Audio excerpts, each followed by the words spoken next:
Di setiap desa, selalu ada cerita yang tak pernah dicatat di buku sejarah, cerita yang hanya dibisikkan. Saat malam larut, ketika lilin mulai berkedip, dan suara jangkrik mendadak hilang di balik kemewahan, ada harga yang harus dibayar, harga yang tidak dibayar dengan uang, tapi dengan nyawa. Inilah kisah tentang seorang pemuda yang terjebak dalam perjanjian kelam, perjanjian yang diwariskan. Tanpa ia tahu, sebuah kisah di mana setiap tahun, satu nyawa harus menghilang dan pada akhirnya, semua akan mengarah pada satu hal. Tumbal terakhir, bersiaplah. Cerita ini bukan sekadar horor, ini adalah peringatan. Untuk mereka yang berani bermain dengan pesugihan. Hujan deras mengguyur desa kecil, di pinggir hutan, petir menyambar, menerangi sawah yang tergenang air. Dari kejauhan, tampak seorang pemuda berlari tergesa, menembus gelap dan lumpur.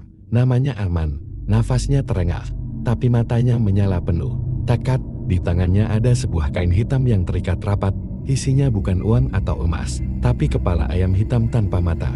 Malam itu adalah malam ke-10 ia mengantar sesajen untuk Ki Surya, seorang dukun tua yang terkenal bisa membuat orang miskin mendadak kaya, asalkan berani membayar harga. 2 tahun lalu, Arman hanyalah buruh tani yang tak punya apa-apa, ibunya sakit parah, hutang menumpuk, dan tanah warisan sudah terjual. Malam itu, dalam keputusasaan, ia mendatangi gubuk Ki Surya. Kalau kau mau hidup senang, ada jalannya. Tapi kau harus siap memberi tumbal setiap tahun, 1 nyawa. Setiap malam perjanjian, kata Ki Surya sambil menyalakan kemenyan. Arman tidak banyak berpikir, dia hanya mengangguk. Dan sejak itu, hidupnya berubah drastis. Ia memiliki sawah luas, mobil mewah, bahkan rumah besar di tengah desa. Tapi setiap tahun, tepat di malam bulan mati, ia harus memilih satu orang untuk menjadi tumbal. Malam itu adalah tahun ketiga perjanjiannya. Tumbal pertama dan kedua sudah lewat, tapi tahun ini berbeda. Arman mulai muak, ia ingin berhenti, ia ingin hidup normal, tanpa dihantui teriakan arwah korban di mimpinya. Tapi ia tahu, berhenti berarti mati. Di tengah hujan, ia sampai di rumah Ki Surya. Gubuk itu terlihat lebih tua dari sebelumnya. Atapnya bocor, namun di dalam, api kemenyan berkobar, dan bau darah menyengat. Ki Surya, kau sudah bawa tanda untuk tumbal tahun ini? Arman, aku tidak mau lagi. King Ki Surya tertawa kecil, tidak ada yang berhenti sebelum waktunya. Kalau kau tak memilih, dia akan memilihkan untukmu. Arman mengertakkan gigi. Arman, kalau begitu, aku pilih orang yang pantas. Orang yang pernah membuatku sengsara. Ki Surya mengangguk puas. Ki Surya, baik. Sebut namanya. Malam ini dia akan datang sendiri, tanpa kau jemput. Nama itu keluar dari bibir Arman. Rudi, tetangga yang dulu meminjam uang ayahnya dan tidak pernah mengembalikannya. Tapi sesuatu yang aneh terjadi. Tengah malam, pintu rumah Arman diketuk keras. Ia membuka. Dan bukan Rudi yang berdiri di sana, melainkan ibunya sendiri yang sudah meninggal 2 tahun lalu. Matanya kosong, bajunya basah oleh hujan, tangannya menggenggam kain hitam yang sama seperti milik Arman. Ibu, nak aku. Tumbal tahun ini. Arman terpaku, darahnya terasa dingin. Dari kejauhan, di bawah cahaya petir, ia melihat sosok Ki Surya tersenyum di tepi jalan. Sambil mengangkat tangan seperti sedang mengucapkan selamat tinggal, Arman menyadari sesuatu yang mengerikan. Ia tidak pernah benar-benar memilih tumbalnya sendiri. Semua nama hanya ilusi. Dari awal, tumbal terakhir sudah ditentukan. Dan itu adalah dirinya atau orang yang paling ia cintai. Hujan belum reda, suaranya mengguyur atap rumah Arman seperti ribuan paku jatuh bersamaan. Angin malam menyelusup lewat celah jendela, membawa aroma tanah basah bercampur bau amis darah. Di depan pintu, ibunya berdiri diam, kulitnya pucat, matanya kosong seperti sumur yang tak berdasar. Arman terpaku, mencoba meyakinkan dirinya bahwa ini hanyalah mimpi buruk. Arman, Bu, ini nggak mungkin. Ibu kan sudah ibu. Tersenyum samar ibu. Pulang, nak. Pulang untuk menepati janji. Arman mundur selangkah, nafasnya berat, tangannya gemetar memegang gagang pintu. Di luar, kilat menyambar, dan sesaat rumah itu terang cukup untuk melihat sesuatu menjalar di kaki ibunya. Bukan lumpur, bukan juga rumput, itu urat-urat hitam, berdenyut seperti akar pohon hidup, merayap dari tanah ke tubuhnya. Setiap denyutnya membuat kulit ibunya semakin membiru. Arman menutup pintu cepat-cepat, menguncinya, jantungnya seperti mau meledak. Tapi, baru 2 detik berlalu, ketukan keras mengguncang pintu. Bukan suara tangan manusia, tapi seperti tulang kering yang dipukul ke kayu. "Ibu," dari luar. "Bukan, Nak." Ibu kedinginan. Arman mundur, lalu lari ke kamar, mengambil parang. Dia kembali ke ruang tamu, berdiri di depan pintu dengan tubuh gemetar. Hening, tidak ada suara ketukan lagi. Tiba-tiba, jendela pecah. Dari pecahan kaca itu, tangan ibunya masuk, meraih gagang pintu dari dalam. Tangannya kurus, ujung jarinya hitam dan retak seperti arang terbakar. Arman memukul tangan itu dengan parang. Darah hitam kental memercik ke lantai, berbau busuk seperti bangkai lama. Pintu terbuka sedikit, sosok ibunya masuk perlahan. Kepalanya menunduk, rambutnya basah menutup wajah. Arman mundur, memegang parang erat. "Arman, kau bukan ibu." "Ibu." Mengangkat kepala. "Kalau bukan ibu, lalu siapa yang melahirkanmu, Han?" Senyum ibunya melebar, terlalu lebar untuk wajah manusia, sampai pipinya robek dan memperlihatkan deretan gigi tajam yang tak seharusnya ada. Dari mulutnya menetes darah bercampur tanah. Arman ingin lari, tapi kedua kakinya seperti tertahan. Bayangan hitam di lantai bergerak, membelit kakinya seperti ular. Saat ia melihat ke arah jendela, di luar sana berdiri Ki Surya, masih tersenyum, memegang sebuah kendi tanah liat. Ki Surya mengangkat kendi itu, lalu membisikkan sesuatu dari jauh. Seketika, tubuh ibunya mulai bergetar, dan dari mulutnya keluar suara rintihan banyak orang, bercampur jadi satu, seperti ratusan korban menjerit bersamaan. "Dul, kau pikir kau bisa lari dari perjanjian, Nak?" Arman memberanikan diri mengayunkan parang tepat ke leher ibunya, tapi sebelum mengenai kulit, parang itu patah sendiri, seakan dihantam besi. Ibu Arman mendekat perlahan. Setiap langkahnya membuat lantai kayu berdecit.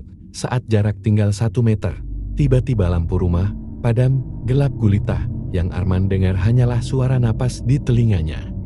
Dan bisikan, "Tumbal terakhir bukan selalu kau, tapi orang yang paling kau tak sanggup kehilangan." Saat petir menyambar dan ruangan kembali terang, Arman melihat ibunya sudah hilang. Yang tersisa hanyalah sehelai kain kafan basah di lantai, dan cap kaki basah menuju kamar tidurnya. Arman berdiri mematung di ruang tamu, tatapannya terpaku pada cap kaki basah yang menjauh darinya. Bekas telapak itu meninggalkan noda air yang bercampur tanah hitam, dan setiap jejaknya seperti mengeluarkan aroma busuk. Nafasnya tak teratur, tangannya masih memegang sisa parang yang patah.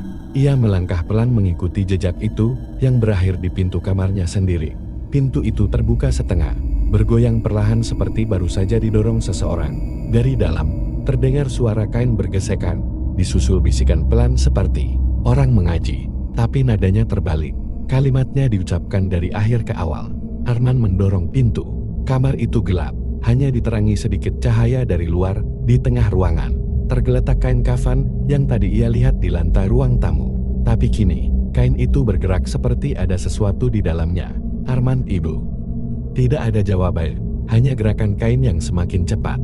Lalu, sesuatu melompat dari dalam kain, bukan manusia, tapi sosok mirip anjing besar tanpa mata, kulitnya penuh jahitan, dan giginya seperti paku karatan. Makhluk itu menubruk Arman, mereka berguling di lantai. Arman menahan rahang makhluk itu, agar tidak menggigit lehernya. Bau busuk menyengat dari mulutnya, membuat Arman hampir muntah. Dengan sisa tenaga, Arman menendang makhluk itu ke arah lemari. Lemari kayu roboh, menimpa tubuhnya. Tapi sebelum Arman bisa bangkit, dari balik kain kafan terdengar suara langkah manusia keluar dari kain itu. Ibunya, wajahnya kali ini lebih mengerikan, matanya hitam pekat, tidak ada putihnya sama sekali. Dari mulutnya menetes darah segar, bukan darah hitam seperti sebelumnya. "Ibu, Nak, kau lupa. Kita dulu miskin, kita lapar, sekarang kita bisa makan daging segar setiap tahun." Arman terdiam, hatinya berperang antara rasa takut dan rasa sayang. Tapi sebelum ia sempat menjawab, ibunya melangkah ke arahnya dan menempelkan tangannya ke dada Arman. Sentuhan itu membuat kulitnya panas, seperti terbakar. Arman berteriak kesakitan, lalu melihat urat-urat hitam merayap dari telapak tangan ibunya ke tubuhnya. Tiba-tiba, dari luar rumah, terdengar suara kentongan bertalu-talu. Suara itu keras dan cepat, tanda bahaya. Arman berusaha melepaskan diri, dan entah dari mana, kekuatannya kembali. Ia mendorong ibunya hingga terjatuh, lalu berlari keluar rumah. Di luar, ia melihat beberapa warga desa membawa obor. Wajah mereka pucat, mata mereka seperti orang yang kurang tidur berhari-hari. Tarman, kau cepat lari. Ki Surya sudah melepaskan penjaga tumbal. Arman, penjaga. Apa maksudnya? Supardi, kalau kau jadi tumbal terakhir, makhluk itu akan membawamu ke hutan larangan. Tak ada yang bisa kembali dari sana. Tapi sebelum Arman sempat bertanya lebih banyak, suara lolongan panjang terdengar dari arah rumahnya. Bukan lolongan anjing, tapi suara campuran manusia dan binatang memanggil namanya. Dari kegelapan, sosok hitam besar muncul. Makhluk yang tadi ia lawan kini bangkit kembali, dan di punggungnya ibunya menunggangi sambil tersenyum. Ibu, nak, ayo pulang, waktunya sudah tiba. Makhluk itu berlari ke arahnya dengan kecepatan mengerikan. Warga desa berhamburan, tapi satu persatu mereka terjatuh, seolah ada tali tak terlihat yang menarik kaki mereka. Arman berlari sekuat tenaga menuju jalan setapak ke arah hutan. Di belakangnya, ia bisa mendengar suara kuku makhluk itu menghantam tanah. Semakin dekat, semakin cepat. Ia hampir sampai di jembatan kecil di tepi hutan, ketika tiba-tiba Ki Surya berdiri di tengah jalannya, memegang kendi tanah liat yang sama seperti malam sebelumnya. Ki Surya, kalau kau mau selamat, pecahkan kendi ini, tapi ingat, setiap nyawa yang kau selamatkan akan dibayar dengan nyawa orang lain yang kau kenal. Arman ragu, makhluk itu sudah tinggal beberapa meter di belakang. Ibunya masih menatapnya dengan tatapan kosong, seolah merindukan anaknya, atau mungkin merindukan dagingnya. Arman mengangkat kendi itu, siap memecahkannya. Tapi dari dalam kendi terdengar suara ratusan orang berteriak minta tolong. Suara mereka bukan orang asing, melainkan semua orang yang pernah ia kenal, termasuk suara ayahnya. Hujan sudah reda, tapi langit masih pekat. Kabut tebal menggantung di atas hutan larangan, membuat pohon-pohon tua tampak seperti bayangan raksasa yang mengintai. Arman berdiri di atas jembatan kayu, tangannya memegang kendi tanah liat milik Ki Surya. Dari dalam kendi, suara ratusan orang memanggil namanya, saling tumpang tindih. Ada suara teman sekolahnya, tetangganya, dan suara ayahnya. Suara dari kendi, Arman, tolong kami cepat, sebelum dia datang. Di belakang, makhluk penjaga tumbal itu mendekat dengan langkah berat. Kuku-kukunya mencakar tanah, meninggalkan parit-parit dalam di punggungnya.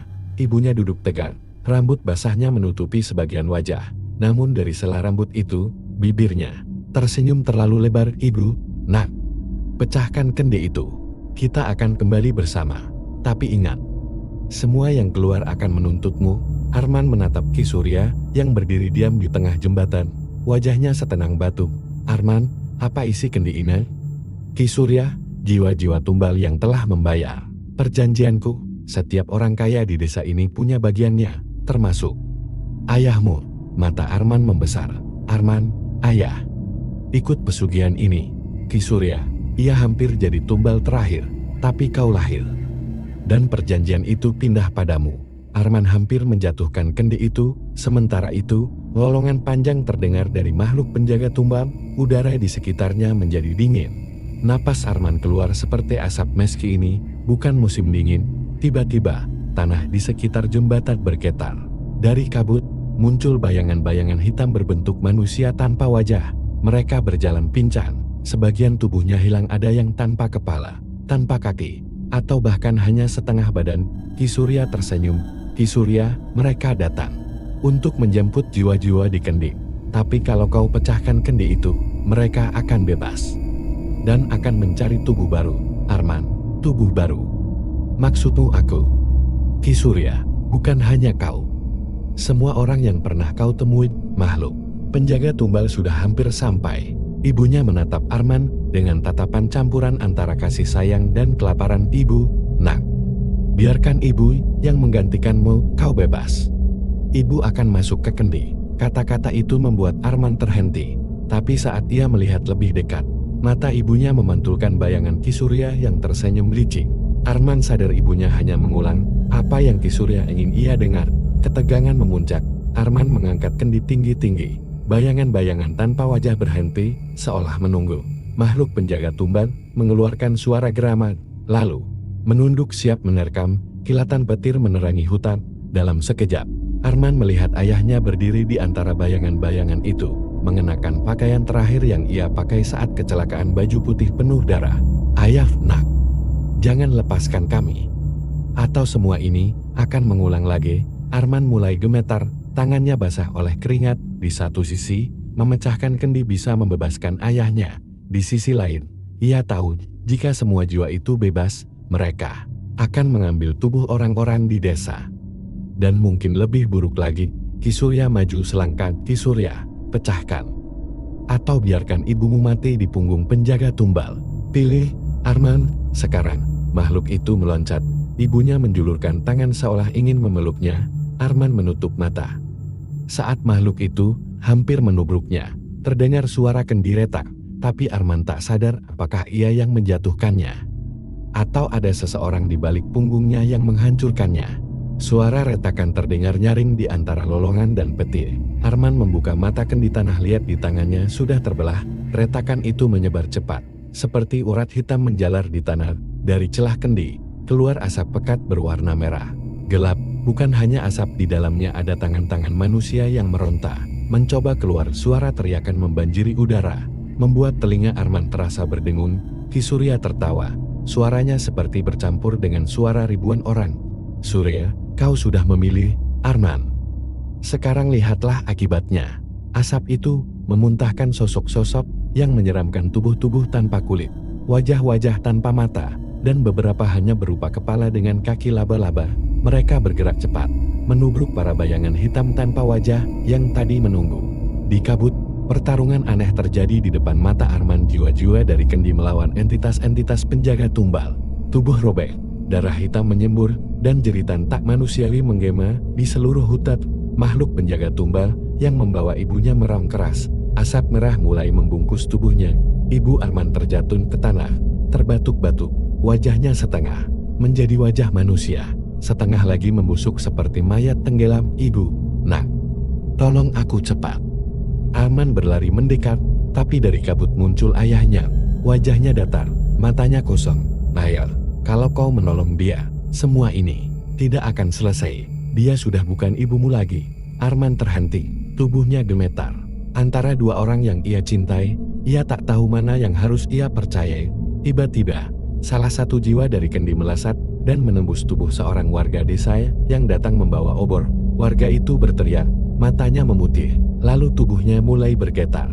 Tak terkendali, dalam hitungan detik, wajahnya berubah menjadi wajah orang lain, orang yang Arman kenal sebagai korban tumbal pertama. Korban tumbal, dengan suara serak sekarang. Gilirannya semua orang merasakan sakitku. Korban itu menancapkan obor ke tubuh warga lain, dan seperti penyakit, tubuhnya ikut dirasuki. Dalam sekejap, beberapa warga berubah menjadi wajah-wajah korban tumbal sebelumnya. Desa mulai dipenuhi oleh penghuni baru. Ki Surya mundur perlahan sambil membawa kantong kain kecil dari sakunya. Arman melihatnya dan langsung tahu di dalamnya pasti ada sisa perjanjian atau benda pemanggil. Ia mengejar, tapi makhluk penjaga tumbal menghalangi jalan. Rahangnya menganga lebar seperti ular, memperlihatkan deretan gigi yang berputar seperti gergaji. Darah dan daging menetes dari sela-selanya. Arman hanya punya pilihan, melompat ke sungai di bawah jembatan, atau melawan makhluk itu dengan tangan kosong. Ia memilih melawan. Dengan potongan parang yang tersisa, ia menusuk mata makhluk itu. Cairan hitam kental menyembur, menempel di wajahnya, panas seperti minyak mendidih. Makhluk itu meraung, tapi belum tumbang. Sementara itu, ibunya merangkak mendekat, tangannya gemetar. "Ibu, nak, kita harus lari." Arman meraih tangannya, tapi saat ia menarik, kulit di tangan ibunya terlepas, menyisakan tulang yang licin. Ibu Arman tersenyum aneh, lalu berbisik, "Ibu, akhirnya kita bisa bersama." Di dalam kendi, sebelum Arman sempat melepaskan diri, dari bawah jembatan muncul tangan-tangan lain, tangan-tangan dari jiwa yang belum sepenuhnya bebas. Mereka menarik kaki Arman dan ibunya bersamaan. Ki Surya berteriak dari kejauhan, "Ki Surya, sekarang kalian milikku selamanya." Arman terhanyut ke dalam sungai yang berubah menjadi darah. Bersama ibunya, di atas permukaan kendi tanah liat yang sudah pecah hanyut perlahan. Tapi dari dalamnya, dua mata merah menyala mengamati. menunggu korban berikutnya. Arman terhanyut di sungai darah itu. Tubuhnya berputar seperti ditelan pusaran air. Telinganya berdengun, napasnya terputus-putus, dan matanya perih seperti disiram pasir panas. Saat ia mencoba berteriak, darah itu masuk ke mulutnya panas, kental, dan berbau busuk seperti bangkai yang membusuk selama berminggu-minggu. Tiba-tiba, dunia di sekitarnya berubah. Sungai itu menghilang, digantikan tanah berlendir di bawah kakinya. Udara di sini berat, setiap tarikan napas seperti menghirup asap pembakaran. Langitnya berwarna merah tua, dan di kejauhan berdiri gerbang hitam raksasa yang bentuknya menyerupai mulut manusia yang sedang menjerit. Di belakangnya terdengar suara langkah pelan. Arman menoleh ibunya berdiri di sana, wajahnya setengah manusia, setengah tengkorak, matanya kosong, tapi bibirnya bergerak pelan. "Ibu, Nak, kita sudah di sini, tempat semua tumbal tinggal selamanya." Arman memandang sekeliling. Ratusan sosok berkeliaran di tanah berlendir itu. Mereka tidak berjalan seperti manusia, tapi menyeret diri. Ada yang tanpa kaki, ada yang tubuhnya bolong di bagian dada, memperlihatkan organ yang terus berdenyut. Sebagian menatapnya, sebagian lagi hanya merintih tanpa suara. Dari arah gerbang hitam, terdengar suara berat, dalam, dan bergetar seperti gempa bumi. Suara, "Selamat datang, Arman, pewaris perjanjian." Langkah raksasa mendekat, tapi yang muncul bukan manusia. Sosok itu setinggi pohon kelapa, tubuhnya terbuat dari tumpukan mayat yang disatukan, tangan-tangannya terlalu banyak, dan setiap wajah yang menempel di tubuhnya berteriak tanpa henti, "Arman, mundur!" Napasnya memburu. "Arman, apa ini?" "Ibu, inilah wujud perjanjian pesugihan, pemakan tumbal." Makhluk itu menunduk, menatap Arman dengan puluhan mata yang muncul di antara daging-daging busuk. "Makhluk, kau sudah membebaskan banyak jiwa dari kendi.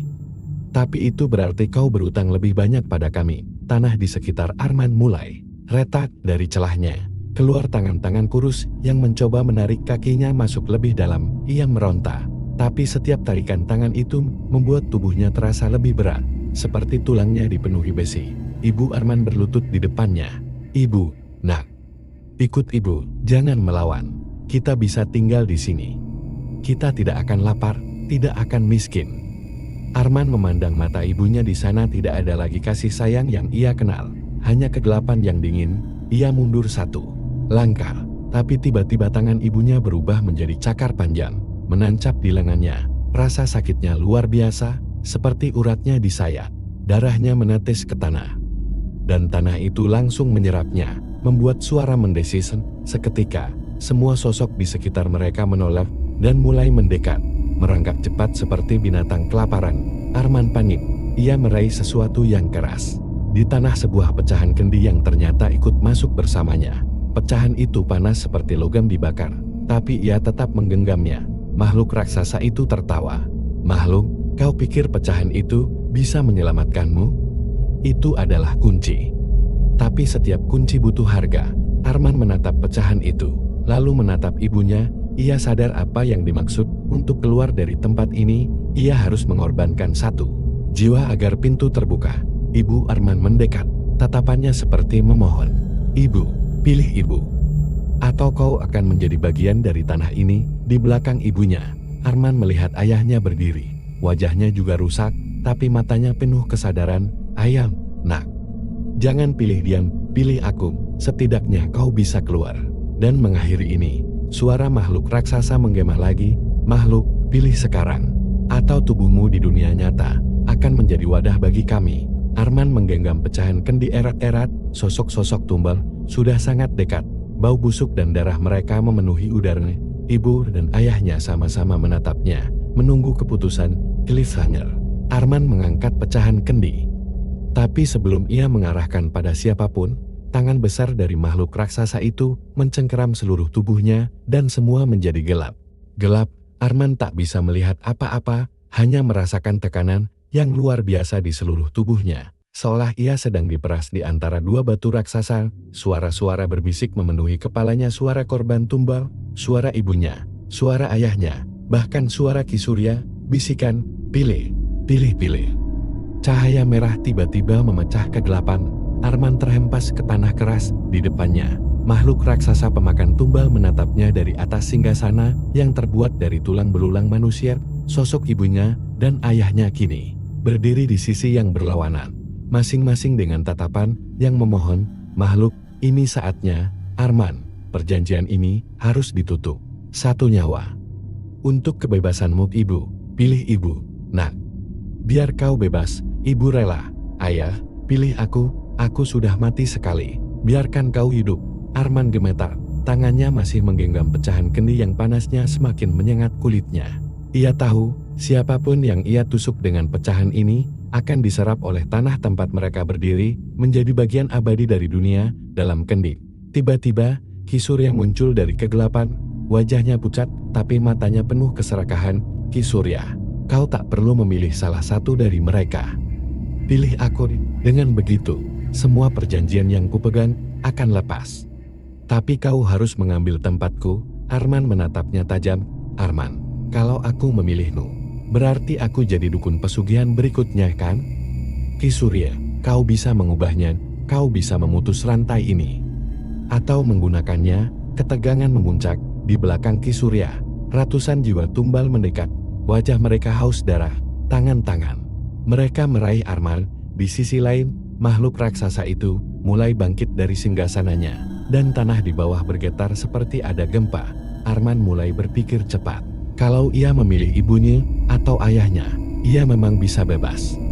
Tapi dunia luar akan tetap dikuasai Ki Surya dan pesugihannya. Kalau ia memilih Ki Surya, ia harus menanggung beban semua perjanjian itu, termasuk dikejar para tumbal. Makhluk, cepat, atau tubuhmu di dunia luar akan layu dan mati. Tanpa jiwa, Arman menarik napas dalam-dalam, tangannya terangkat, pecahan kendi mengarah pada Ki Surya. Ki Surya mundur setapak, wajahnya berubah panik. Ki Surya, kau jangan bodoh. Kalau aku mati di sini, semua jiwa bebas. Arman tersenyum tipis. Arman, biar saja. Setidaknya mereka bebas tanpa perjanjian baru. Arman menghujamkan pecahan kendi ke dada Ki Surya. Suara letusan seperti petir terdengar. Tubuh Ki Surya terbelah menjadi asap hitam yang menyebar ke seluruh penjuru. Ratusan jiwa berteriak, lalu terangkat ke udara, berputar-putar, sebelum melesat ke arah gerbang hitam raksasa. Makhluk pemakan tumbal mengaum marah. Makhluk, kau membebaskan mereka tanpa pengganti. Berarti kaulah yang akan menjadi tumbal terakhir. Tanah di bawah kaki Arman mereka. Tangan-tangan busuk meraih tubuhnya. Ibunya menjerit, mencoba menariknya, tapi tubuhnya mulai larut menjadi pasir. Ayahnya melangkah maju, menahan tangan makhluk itu. Ayah, pergi, nak. Jangan lihat ke belakang. Dengan sisa tenaga, Arman melesat ke arah gerbang hitam yang mulai terbuka. Cahaya putih mengilaukan dari baliknya. Saat ia hampir melewati gerbang, tangan makhluk itu mencengkeram kakinya. Arman menoleh, mata merah menyala itu menatapnya penuh kebencian.